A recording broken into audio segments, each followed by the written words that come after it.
Buenas tardes, profesor. Mi nombre es Carolina Garay Pinargote, pertenezco al paralelo A. ¿Qué es la entrevista dinámica? Bueno, el modelo dinámico es una derivación del modelo psicoanalítico de Sigmund Freud. Sin embargo, el modelo psicodinámico considera que la conducta es un síntoma, pues es una manifestación externa que se produce por un problema o un conflicto interno o psíquico que tiene raíz que se origina por una pugna entre las tres instancias psíquicas que están dotadas de energía, que son el ello, el yo y el superyo. El ello, que es donde se encuentran todos los instintos, el yo, que trata de regular o de mantener un equilibrio entre las necesidades y las pulsiones, pero siempre teniendo en cuenta el contexto social del sujeto, y el superyo, que tiene una energía naturalmente biológica y que se encuentra constituido por dos fuerzas instintivas, que son el instinto de la vida y el instinto de la muerte. ¿Qué es la infancia? Bueno, podemos definir a la infancia como el tiempo evolutivo en el que se integra la estructura del sujeto. Sin embargo, para el psicoanálisis, el término infancia se encuentra integrado por cuatro conceptos que son fundamentales, que son la estructura, la sexualidad infantil, el trauma y la neurosis. Para que la actividad psíquica empiece a funcionar se necesita de las pulsiones, que no son más que energías que desde su raíz corporal biológica buscan expresarse a través de la conducta y lo hacen mediante representaciones mentales. Estas posiciones tienen mucha relación con al momento de satisfacer alguna necesidad que está vinculada a las etapas como etapas de desarrollo como la etapa oral anatofálica. ¿Qué es el síntoma? Como mencioné con anterioridad, un síntoma no es más que una manifestación externa que se produce por un conflicto interno.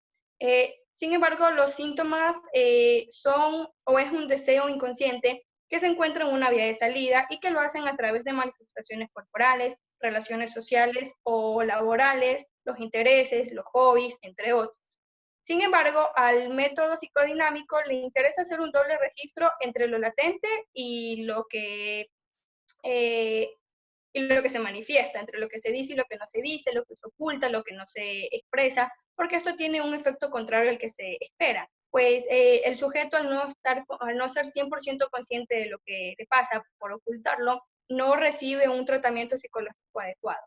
¿Cuál es la diferencia entre el modelo psicoanalítico y el modelo dinámico? Una de las diferencias es que el modelo psicoanalítico tiene un marco conceptual que es exclusivamente psicoanalítico. El modelo dinámico, si bien trabaja con el marco conceptual psicoanalítico, es más flexible porque permite la inclusión de otras perspectivas teóricas.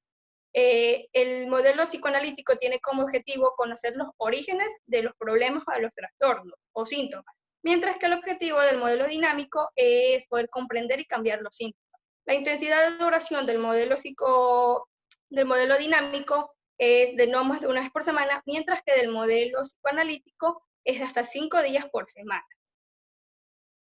Bueno, la entrevista dinámica.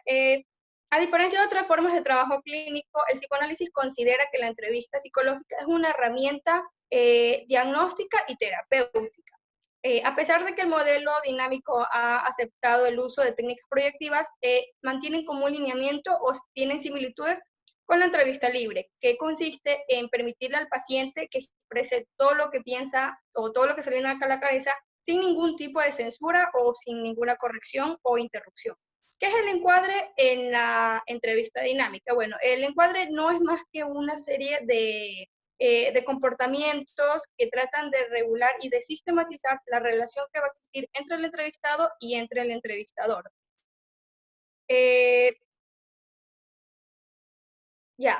A pesar de que la entrevista dinámica no sigue fielmente las consignas de la entrevista psicoanalítica, porque, por ejemplo, se diferencian en que la entrevista dinámica, la postura es cara a cara, frente a frente con el paciente, y se interesa bastante en los motivos conscientes e inconscientes y los contenidos extrínsecos e explícitos o implícitos, perdón, que tiene el sujeto.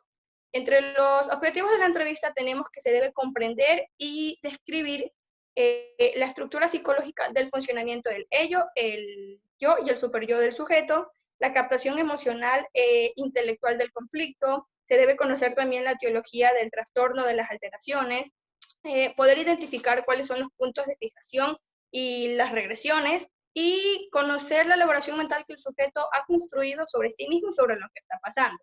El rol de los intervinientes, el rol del entrevistado. Bueno, existen unos aspectos generales que tienen relación con la condición del entrevistado. Una de ellas son las expectativas que tienen, las características personales y la necesidad y la demanda que el paciente va a tener.